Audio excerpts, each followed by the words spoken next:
In today's video, I'm showing you how to draw 5 easy floral doodles using water-based brush pens. Hey friends, welcome to my channel. My name is Han. Today we're keeping things light and airy with some simple floral doodles. For our tools, I'm using a Vincent van Gogh sketchbook paper, a 2H pencil for our light guidelines, and a kneaded eraser. The stars of the show though are these water-based brush pens. They're so juicy and perfect for creating soft, natural textures. For this doodle, you can also use your watercolors if you have one. So we're starting right in the center of the page with a hydrangea. Instead of drawing every tiny petal, just do some messy scribble dotting. Use a light lavender first or a light color, any light color that you want. Then go back in with a deeper or a darker shade of the color that you use to add some shadows. Let's join them together with a stem. Then for the leaves, we want them to feel substantial, so draw them broad and slightly rounded with jagged edges, using a light green base followed by a darker forest green on one side or on the base of each leaf to give them a garden fresh look. So it's okay if they look a little wild. Nature rarely grows in a straight line.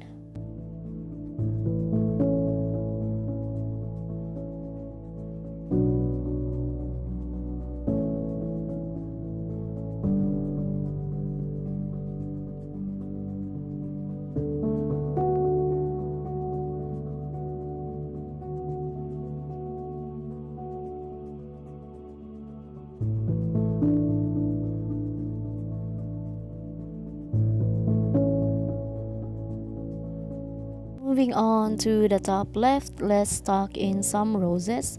For the first one, start with a few dark pink dots and then wrap them in little C shapes. Then just loosely sweep a lighter pink around them.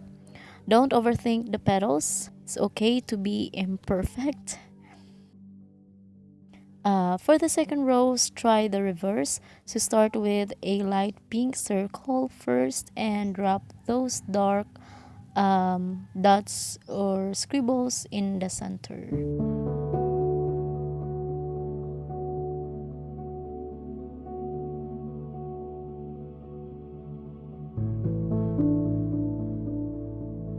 Now draw the leaves. So the leaves here are much smaller. Think of tiny teardrop shapes in little clusters of 3 or 5. They're the perfect delicate accent for these soft blooms.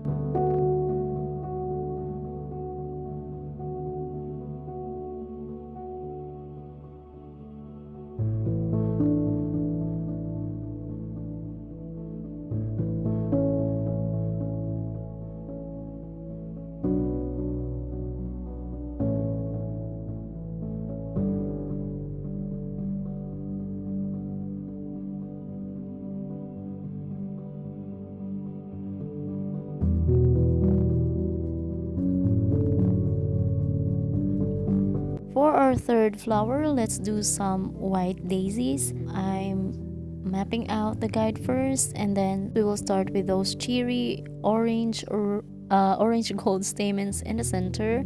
Then take a light gray pen to define the petals. Since we're working on white paper, we're actually drawing the shadows. This is where you can really relax, so if your petals are different sizes, let them be.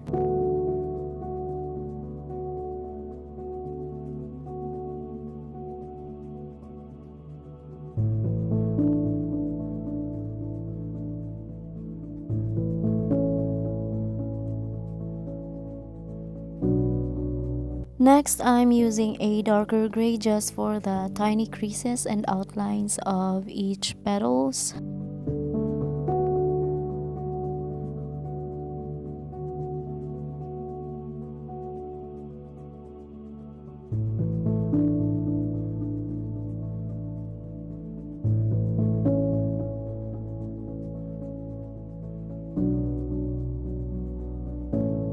We'll join them together with a stem, and we'll finish these off with leaves that sit opposite each other on the stem, giving them a very classic meadow feel.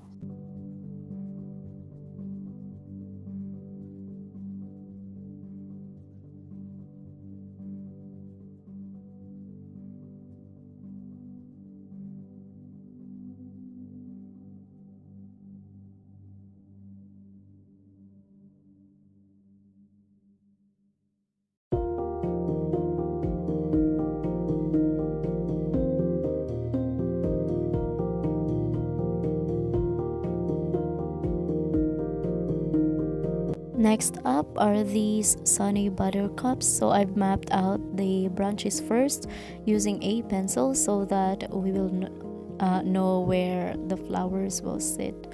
So these are supposed to be a beautiful golden yellow, but I'm using an orange color here for the flowers.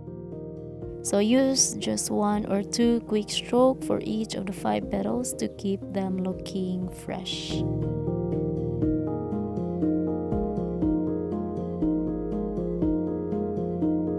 Now join them together with a stem.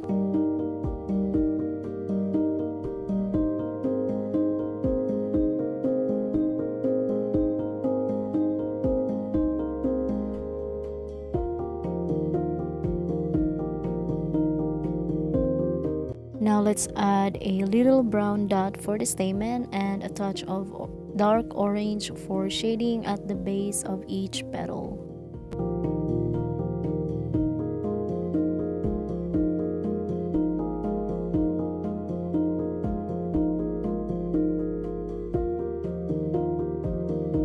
Let's add some leaves.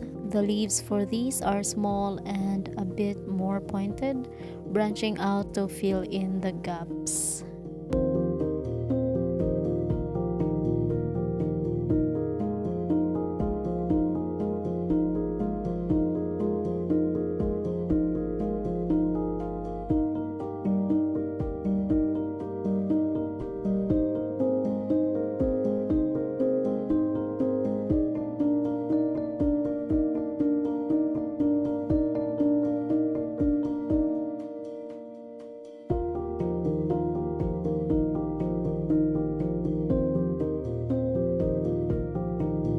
Lastly, we have the fireweed. This one is all about vertical movement. So start with a light pencil sketch first.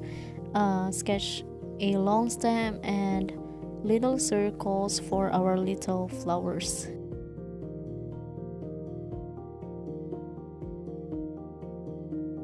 Now using a bright magenta, tap in tiny buds at the top and let them grow into full 5-petal blooms as you move down the stem. So this is just a doodle. It doesn't have to be perfect. Don't stress this out. Our goal here is to relax.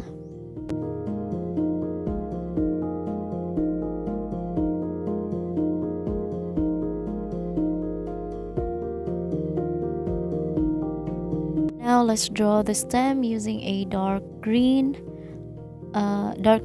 brush pen. For the leaves, we're going with long, narrow lance shapes. They really help ground the tall, elegant silhouette of the fireweed.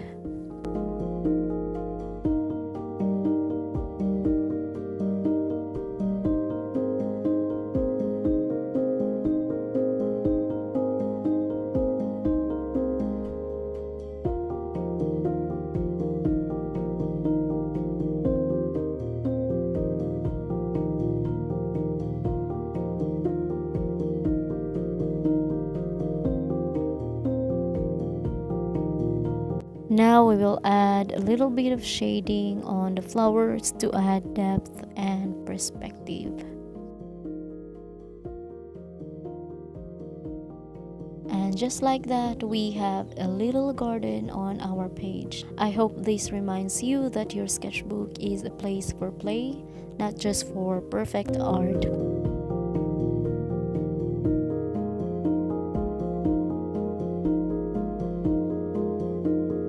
If you enjoy doodling along with me today, I'd love for you to hit that subscribe button and give this video a thumbs up. It really helps the channel grow. Now go fill up another page and I'll see you in the next one.